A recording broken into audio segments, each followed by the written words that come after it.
low-key, keep it softly spoken, with no strings tying you to. Әлнұра, не оқып отырсың? Ақнұр, мен Әзілхан Нұршайықовтың «Махаббат қызық мол жылдар» атты романын оқып отырмын. Сен бұл кітапты оқыдың ба? Әрине, бұл кітапты оқымаған жан жоқ шығар. Бұл кітаптың авторы менің сүйікті жазушыларымның бірі Әзілхан Нұршайықов. Әзілхан Нұршайықов бұл кісі Қазақстан халық жазушыларының бірі, Қазақстан Республикасының мемлекеттік сыйлығының лауреаты, және де Әзілхан Нұршайықов туралы жалпы ақпарат бере кететін болсам, ол кісі 15 желтоқсанда 1992 жылы Шығыс Қазақстан облысы Жарма ауданы Келінсүйегі деген жерде дүниеге келген екен. Мә, Ақнұр, біраз мәлімет біледі екенсің ғой, жарайсың. Енді мен саған осы кітаптың қысқаша сюжетін айта кетсем қалай қарайсың? Әрине, қарсы емеспін. Жалпы бұл кітап Әзілхан Нұршайықовтың 1970 жылы шығарған романы. Шығарма осы екі жастың арасындағы махаббат туралы баяндайды. Автор соғыстан 12 мүшесі түгел болып келген жас солдаттың өмірі, ойларын жасырмай көпшілікке паш етеді. Әлнұра, өзіңнің білгеніңмен бөліскеніңе рахмет. Онда осы романды бірге оқып еске салайық.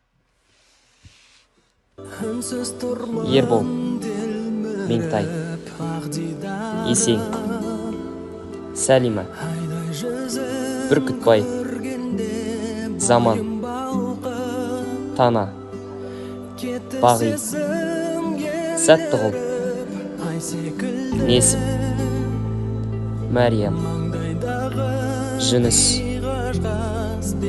Тұмажан, Майра, Жомартбек, Зәйтун, Қанипа. Махаббат қызық мол жылдар. Адамзат үшін мәңгілік маңызды тақырыптарға өтіп, әлі күнге ұрпақтан ұрпаққа жалғасып келе жатқан құнды шығарманың екінші тынысы ашылды. Олай дейтін себебіміз, Facebook парақшасында жазбалар қалдырып отыратын Қазақстан ұлттық телеарнасының журналисті Айдос Шұқанұлы дүйім жұртқа «Махаббат қызық мол жылдардың бақандай 20 сериалы телесериалы жарыққа шығатынын айтты. Басты кейіпкер Ербол мен Меңтайды Ермек Тұрғанбек пен Нарғыз Айдарова сомдайды. Сюжетіне келетін болса, 1945 жылдың 14 қарашасынан басталады. Ербол Есенов Алматыдағы Қазақ университетінің студенті болып қабылданады. Сол күннен бастап оның махаббат кемесіне жол табуы басталады. 33-ші аудиторияда Ербол мен Жомартбек жалғыз жігіттер болатын. 30 шақты қыз ішінде қуы да, ақылдысы да, сұлуы да, өнерлісі де Ербол болды. Бірақ Ерболдың жанына ең жақын болғаны Меңтай. Ол ақылы көркіне сай, сабырлы қыз. Ербол келгеннен оны ағай деп атап, ылғи жәрдемдесетіні де осы болды. Уақыт өте екеуі бір-біріне ғашық болып, Ербол Меңтайға өз сезімдерін айтудан сескеніп жүрді. Оған арнап бір-екі рет өлеңдер де шығарды.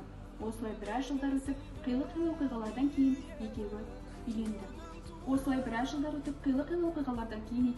Тойларын жасады. Аз уақыттан соң Меңтай жүкті болды. Алайда ауруханада жатқанның 3-ші күні толғағы тартып, бала да, Меңтай да о дүниеге аттанады. Біз «Махаббат қызық мол жылдар» кітабын оқыдық, сіздерге де кеңес береміз. Мен дүниедегі ең бақытты жаным Меңтай.